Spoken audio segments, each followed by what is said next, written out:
Hello बच्चों, let us read the question.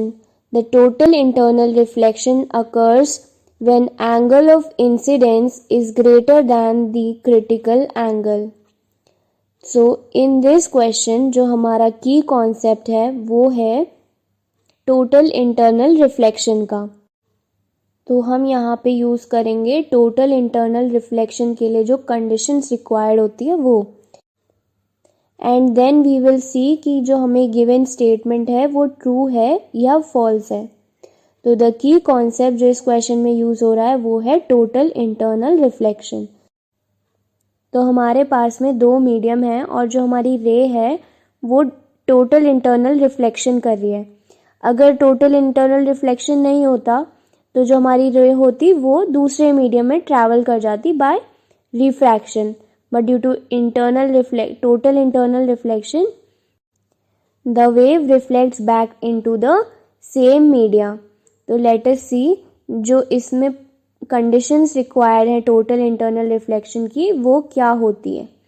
तो first requirement जो है हमारे पास में वो है कि जो हमारी रे है वो denser medium to rarer medium जानी चाहिए. तो ये हमारी first requirement है. और second requirement है कि जो एंगल ऑफ इंसिडेंस है हमारे पास में वो ग्रेटर होना चाहिए क्रिटिकल एंगल से. अब क्रिटिकल एंगल जिसको कि हम रिप्रेजेंट करते हैं थीटा सी से. So these are the two condition required for total internal reflection. अब TIR यानी कि total internal reflection is equal to N1 by N2 is equal to sine R by sine I. और N1 और N2 हमारे पास हैं refractive index of medium 1 and medium 2 respectively. और theta C यानी कि क्रिटिकल एंगल हमारे पास होता है sine theta equal to N2 by N1.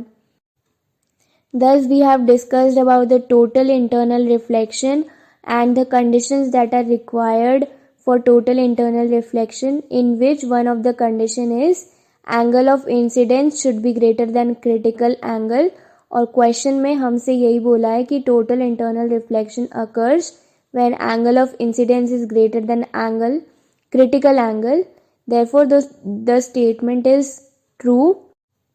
I hope you understood it well. Best of luck.